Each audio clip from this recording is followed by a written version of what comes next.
Hundreds of Palestinians, including women and children, were killed just trying to get to those sites. Secretary Rubio, can you tell us, can you tell the world, how many people were killed simply trying to access those sites? Well, since Hamas killed them, you should ask what Hamas's role was. IDF soldiers shot some of them. No. Yes. Let me tell you the reason why Rubio, food wasn't going in there is because the convoys were being hijacked by Hamas. I reclaim my time because propaganda ain't going to work with me. Well, it isn't going to work with me either, and what you're saying is propaganda. And we saw an incredible amount of the aid flow into Hamas's hands. Reclaiming my time, the aid was held up at the border by Israel, and you know it. You guys got to fix your rules here. You can't even answer a question. You're not following the rules. You're very familiar with how this works. No, I don't. I never served in the House. This is a weird rule where you ask a question and I can't answer. Would you please add time to the clock? Nope. He's a comedy show over there. Welcome back to MAGA News Central. If you've been watching Washington lately, you already know these congressional hearings are becoming less about calm oversight and more about political showdowns that expose just how divided the government really is. Today's focus: the explosive exchange between Secretary Marco Rubio and Representative Madeleine over USAID reforms and foreign aid policy, a hearing that started with criticism and ended with confrontation. Before we get into it, hit that like button, subscribe to MAGA News Central, and drop your opinion in the comments. Is Congress asking the right questions about foreign aid, or just attacking reforms they don't like? Let's get into it. Thank you, Chairman and Ranking Member Meeks. Welcome, Secretary Rubio. I want to take a moment to echo the sentiment about this administration. Under your leadership, we are going backwards. We're losing our moral standing. We're alienating our allies. Our status as the indispensable nation is in question. I had hoped that President Trump would have used you more. I had hoped he would have used diplomatic tools more instead of family deal makers. A prime example of where we have lost ground is the destruction of USAID and the U.S. foreign assistance apparatus. Secretary Rubio, I agree with your stated intention to spend foreign aid effectively, efficiently, and aligned with American values. Your written testimony certainly paints a rosy picture of the State Department's progress in achieving those goals. I quote you when you say, "Every dollar we spend today is 100 times more effective, efficient, and aligned with the American interest than it was when President Trump took office." We know such huckstering is not the reality. Last year, a new and untested organization called Gaza Humanitarian Foundation was set up by Israel and the United States within a few short months to take over distribution of emergency food assistance amid catastrophic food insecurity and famine in Gaza. GHF had no track record of providing humanitarian assistance, and it relied on private subcontractors to transport the food, to provide food distribution sites, and then you saw the reporting. Hundreds of Palestinians, including women and children, were killed just trying to get to those sites. Secretary Rubio, can you tell us, can you tell the world, how many people were killed simply trying to access those sites? Well, since Hamas killed them, you should ask what Hamas's role was. IDF soldiers shot some of them. No. Yes. Let me tell you the reason why food wasn't going in there is because the convoys were being hijacked by Hamas. I reclaim my time because propaganda ain't going to work with me. Well, it isn't going to work with me either, and what you're saying is propaganda. Nearly 1,400 people were killed, and that was as of last March.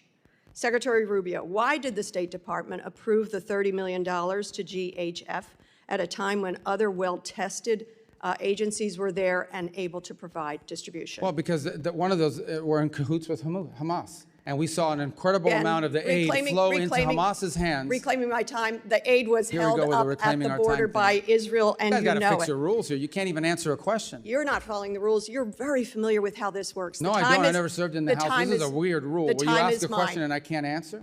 Would you please add time to the clock? Nope. He's a comedy show over there. I'd say on the This left. is serious stuff. I agree. That's why Mr. I shouldn't have to answer questions about Rubio, shoes. according to public reporting, 9 counterterrorism and anti-fraud safeguards were waived to approve this. I wonder who specifically made the decision. I wonder, were you aware of this decision? I'm not asking you a question. And was there any written justification? I don't want an answer. You know why? Because now GHF is closed. It was abysmal. It was a legacy of disaster. Nothing about our investment, our taxpayers' investment, seems to have been effective or efficient or in the interest of the American people. I would call that waste, fraud, and abuse. Moving on. I'm a member of the Appropriations Committee. I'm concerned that you're flouting Congress's constitutional power of the purse when it comes to foreign aid. For FY25, Congress appropriated and the President signed into law more than $690 million for international basic education. I don't need to tell you that investing in basic education is critical for empowering children, creating economic opportunity. It's also had a long-time bipartisan support. You personally, as a senator, supported authorizing legislation, the READ Act. How much of this funding has been spent so far? I don't have that figure in front of me, but I can tell you we're not going to fund puppet shows. Can you get it for us? Yeah, I'll get it for you, but I'm going to tell you the number of puppet shows and all these other stupid things they were spending money on is going to be zero. Well, you supported the legislation. I didn't support the legislation that had puppet shows. Mr. Rubio, Mr. Secretary, the Trump administration will be remembered for rubble and rot. I had hoped you would have been able to distinguish yourself above that rot. I bet you hoped it too. Sadly, you have not. I yield back. Well, from the opening moments, Representative Madeleine Dean made her position clear. She came in sharply critical of the administration's foreign aid direction, arguing that recent reforms were undermining traditional U.S. humanitarian leadership. Her focus was USAID and broader foreign assistance programs. Dean accused the administration of weakening established systems, disrupting humanitarian operations, and creating uncertainty in international relief efforts. She warned that these changes could damage America's credibility with allies and reduce its influence in global crisis response, and she didn't stop there. Dean raised concerns about whether new structures had the experience and safeguards needed to manage complex aid delivery in fragile regions. For several minutes, the tone of the hearing was firmly controlled by criticism. Rubio, for a moment, sat on defense. But that didn't last. When Marco Rubio responded, the entire energy of the hearing shifted. He rejected the framing of the criticism outright, arguing that many of the claims being made did not reflect the actual intent or structure of the reforms. Rubio defended the restructuring of USAID-related systems, saying the goal was not to eliminate humanitarian aid, but to fix inefficiencies and improve oversight. According to Rubio, outdated systems had created duplication, waste, and poor accountability. And that, he argued, was exactly what the reforms were designed to correct. As the exchange escalated, Rubio pushed back on what he described as misleading assumptions about how the programs were operating. He made one central argument clear: reform is not destruction, and restructuring is not abandonment.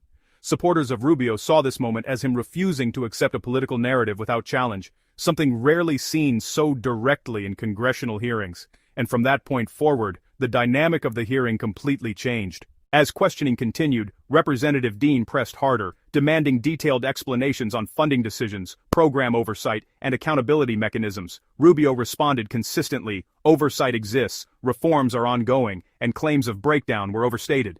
The exchange grew increasingly tense as both sides held firm to their positions. Dean emphasized Congress's constitutional authority over federal spending and insisted that transparency in foreign assistance is not optional. It is required. Rubio countered that the executive branch still has responsibility to manage programs efficiently and that reforms were being mischaracterized for political effect. At times, the back and forth became visibly heated, reflecting a deeper frustration on both sides of the aisle. And what stood out most was this. This wasn't just disagreement over policy details. It was a fundamental clash over how government should operate. Control versus reform. Oversight versus efficiency. What makes this moment significant is not just the tension in the room, but what it represents. Foreign aid, USAID reform, and international assistance spending have become major flashpoints in Washington. Supporters of reform argue that taxpayer money should be tightly managed, regularly evaluated, and strategically deployed. They say outdated systems must be modernized to prevent waste and improve effectiveness. Critics argue that these changes risk destabilizing important humanitarian efforts and weakening America's global leadership role, and neither side is showing signs of backing down.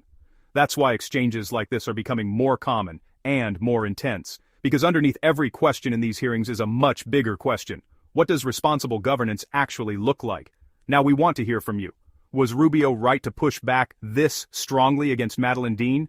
Or should lawmakers be getting more detailed transparency on foreign aid spending and USAID reforms?